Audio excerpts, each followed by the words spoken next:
escritura para esse início de vídeo.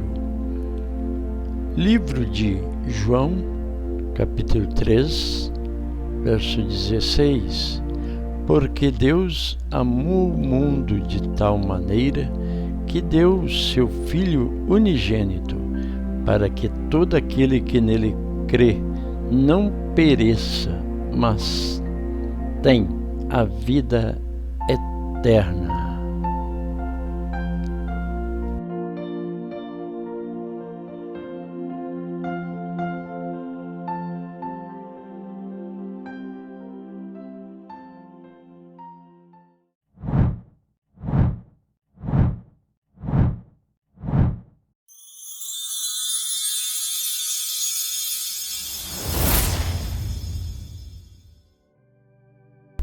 Deus abençoe a todos após a introdução desse vídeo.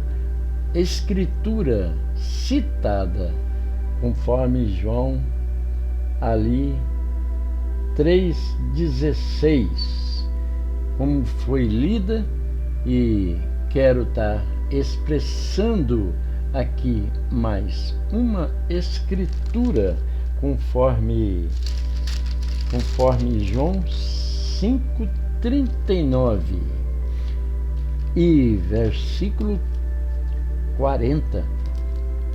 Porque Deus amou o mundo de tal maneira que deu seu Filho unigênito, para que todo aquele que nele crê não pereças, mas tem a vida eterna.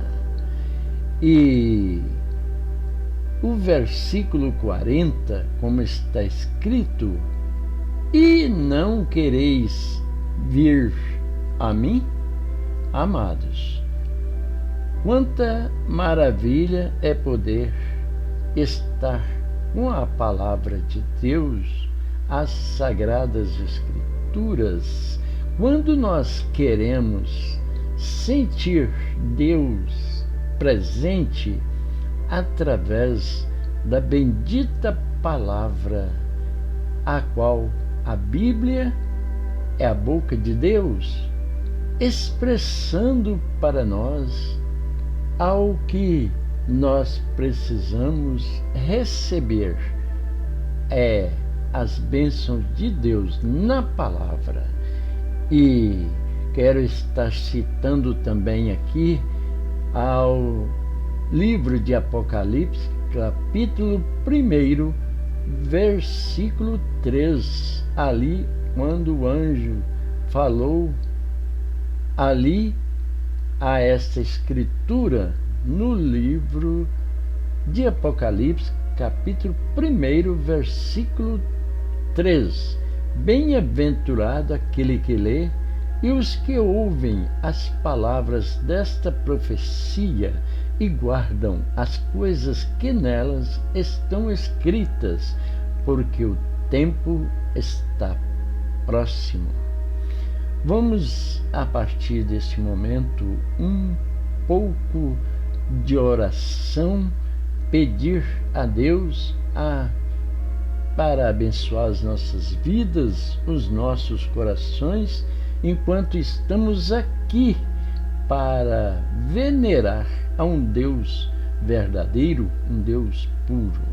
Amado Santíssimo Pai, aqui eu me coloco diante da Santíssima Graça, no amor do Senhor e Salvador Jesus Cristo, que na qual, Pai, o Senhor tem nos dado toda a oportunidade, conforme nas Escrituras está escrito ali, a Senhor Jesus Cristo, citando: clama a mim, responder-te-ei coisas grandes que tu não sabes. Ó Deus maravilhoso, Pai eterno, Deus Todo-Poderoso, graça e honra e glórias é o bendito nome do Senhor. Venha nos ajudar, Pai, mais essa oportunidade, Pai, dentro da Tua palavra, qual foi citado, Senhor, na introdução desse vídeo, Pai, conforme João, ali, capítulo São João 3,16 e também João 5,39 e versículo 40, como também Apocalipse capítulo 1 e ao versículo 3, onde ali está as confirmâncias da Tua palavra. Bem-aventurado aquele que lê e os que ouvem a palavra. Aleluias, louvado e santo é o Teu nome. Nós somos considerados bem-aventurados pela palavra. Por isso, meu Deus, grande é o Teu nome, Senhor. Santo é o Teu nome. Por isso, Deus, eu te peço, Senhor, ajuda-nos e abençoa, no nome de nosso Senhor Jesus Cristo. Amém e amém, meu Deus. Muito bom dia a todos. No glorioso nome do Senhor Jesus Cristo, que nós estamos aqui mais uma vez buscando falar aquilo que é correto segundo as Escrituras. Meus preciosos irmãos, vós todos que têm sido exemplo em vossos lugares onde vocês moram, em casa, no trabalho, na rua, onde quer que vão, que Deus continue vos iluminando, fortalecendo, para que cada dia mais possam refletir a Cristo Jesus em vossas vidas. Um bom exemplo fala alto. Um péssimo exemplo grita com todas as suas energias. Estridentemente, ele se espalha com tanta rapidez que o bom exemplo fica muito atrás. Mas nós estamos colocados aqui, neste mundo, para sermos bons exemplos. Você pode pensar, eu não vim aqui para ser exemplo de ninguém. Mas a Bíblia diz que todos aqueles que recebem a Cristo como seu Salvador, têm o Espírito Santo, eles são exemplos. Jesus disse em João capítulo 13, verso 15, eu vos dei o exemplo, para que como eu vos fiz, façais vós também. Então nós estamos colocados nesta terra para sermos bons exemplos, para praticarmos boas coisas. Querendo ou não querendo, alguém nos observa. Exatamente isto. E Paulo chegou a escrever também na segunda carta aos Coríntios, capítulo 2, dizendo: vós sois a nossa carta escrita em nosso coração, conhecida e lida por todos os homens. Então vejamos que a nossa responsabilidade quando nós dizemos que somos cristãos, que quando não se diz nada, nada se exige. Mas quando nós proclamamos a fé no Senhor Jesus Cristo, e Então nós estamos chamando sobre nós uma grande responsabilidade. Que tipo de exemplo eu devo mostrar ao mundo, aos meus amigos, aos que me cercam? E não nos esquecendo disto, que o bom exemplo fala alto. As pessoas te observam e eles falam sim, mas um péssimo exemplo, ele grita estridentemente. Aquilo espalha muito mais rápido. Olha o que ela diz, olha o que ela está fazendo. Então não adianta eu pensar que eu não estou sendo exemplo para alguém. Porque há alguém olhando para você. Lembro-me de um jovem que hoje é pastor. Ele disse: eu me espelho em meu pai. Olha aí. E um bom jovem, amigo, amável, afável, dedicado, companheiro. E, no entanto, ele citou isso. Eu me espelho no meu pai. Meu pai é um exemplo. Então, alguém está olhando para você. Aí você diz: eu não sou aqui na terra, não nasci para ser exemplo de ninguém. Bom, tudo bem, você pode pensar que não. Mas há alguém olhando para você. Ele é fulano, ela é beltrano. Se ela faz, eu também faço. Se ele fala, eu também falo. Compreendemos? Isto é fato, não é uma imaginação. E Jesus deixou isso escrito. Quer dizer, João escreveu, mas Jesus disse: eu vos dei o exemplo, para que, como eu vos fiz, façais vós também. E vós sois a nossa carta escrita em nosso coração, conhecida e lida por todos os homens.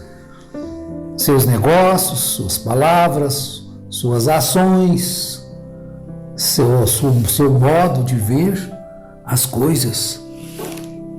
E desta forma, também temos na primeira carta do apóstolo Pedro, no capítulo 5, ele fala também sobre sermos este exemplo. Exemplo de dedicação, exemplo de paz, exemplo de reconciliação. Esta questão da reconciliação, ela é muito importante, porque ela traz novamente a paz no coração. É um cumprimento das Escrituras desde o princípio. O homem caído e afastado de Deus, teve que haver o ministério da reconciliação para que o homem caído pudesse novamente estar em contato com Deus. Então, nosso exemplo é de pessoas reconciliadas com Deus. O nosso exemplo deve ser pessoas que têm paz no coração, têm fé, têm virtude, têm conhecimento, têm o domínio próprio, têm a paciência, têm a piedade e, acima de tudo, tenha amor. Amor fraternal, o amor ágape. E desta forma, então cada um tem o seu dever, o dever dos anciãos, o dever dos mancebos, o dever dos maridos, o dever das esposas, o dever dos pregadores, o dever dos pastores, dos evangelistas, e que cada um compreenda que o exemplo péssimo está gritando muito mais alto do que os exemplos bons. Então Paulo, ou melhor, Pedro, na primeira carta, capítulo 5, ele está recomendando aos presbíteros alguma coisa: a humildade e vigilância. Também os mancebos, aos jovens, aos presbíteros que estão entre vós, admoesto eu, que sou também presbítero com eles, e testemunha das aflições de Cristo e participante da glória que se há de revelar. Tá certo? Eu sou participante das aflições de Cristo. Você é participante das aflições de Cristo? Então você também é participante da glória que se há de revelar. Então ele diz no verso 2: apacentai o rebanho de Deus que está entre vós, tendo cuidado dele não por força, mas voluntariamente, nem por torpe ganância, mas de ânimo pronto, nem como tendo domínio sobre a herança de Deus, mas servindo de exemplo ao rebanho. Agora veja bem, um pastor que tem uma congregação diante dele, sendo um péssimo exemplo. Não é uma coisa terrível? Não é uma coisa simplesmente maléfica? Então devemos ter cuidado com o nosso porte, com as nossas vidas, com as nossas vestes, com as nossas palavras, com os nossos negócios. Ter uma vida equilibrada. Então eu ouvi um certo homem que é candidato a presidente também, e ele dizia isto sobre a questão dos brasileiros estarem endividados. E quantos milhões?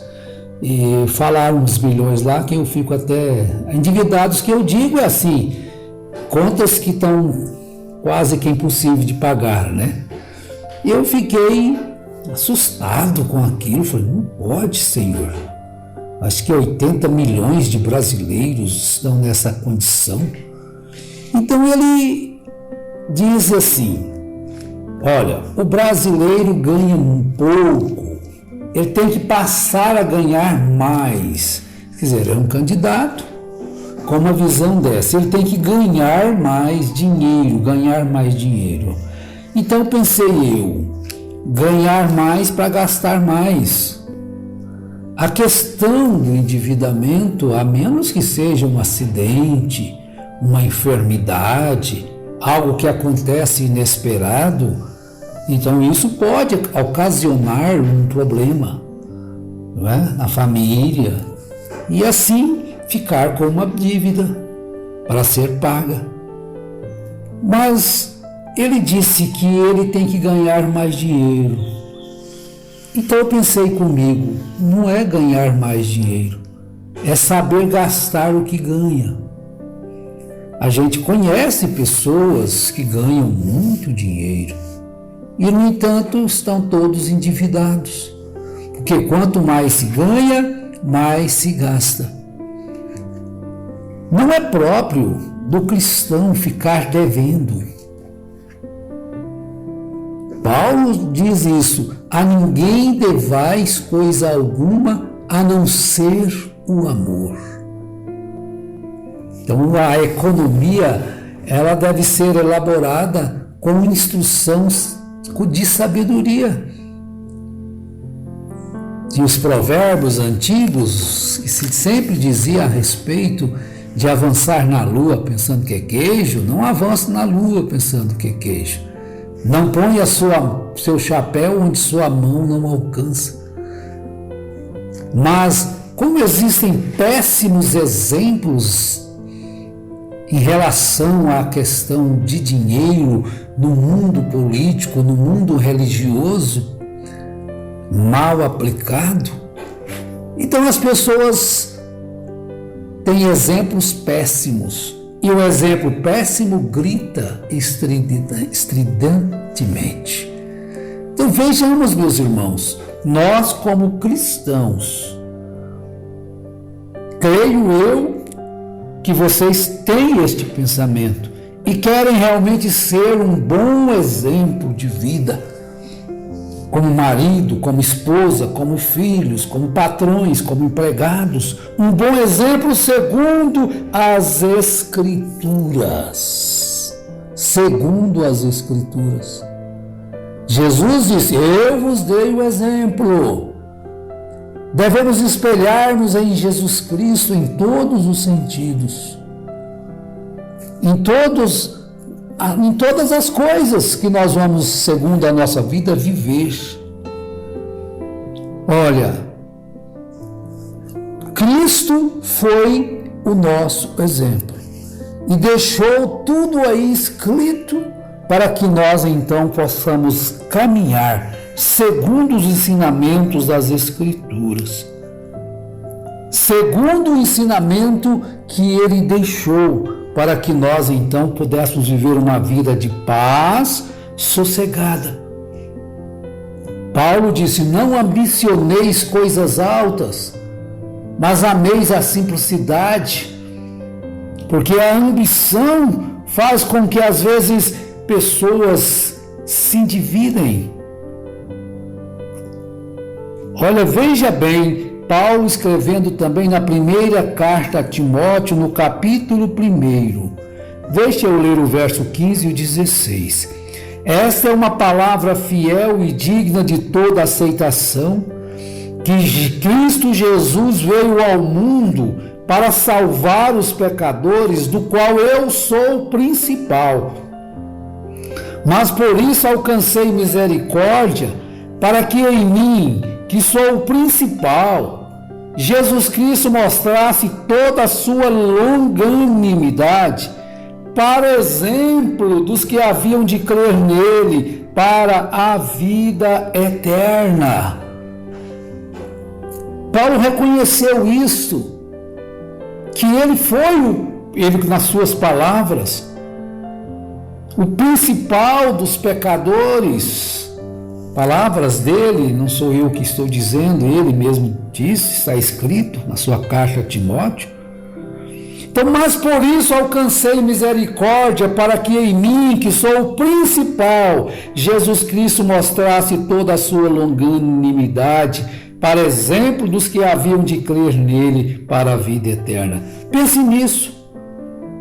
Jesus te salvou, te buscou, para quê? Para você agora ser um exemplo de transformação, ser um exemplo de pecador salvo pela graça. Que todos que olharem para você possam ver em você o amor de Deus, a graça, a misericórdia, a honestidade, a fidelidade. E que Deus nos dê essa graça de sermos isto. Um bom exemplo para alguém que esteja precisando. Deus os abençoe em nome do Senhor Jesus Cristo. Amém.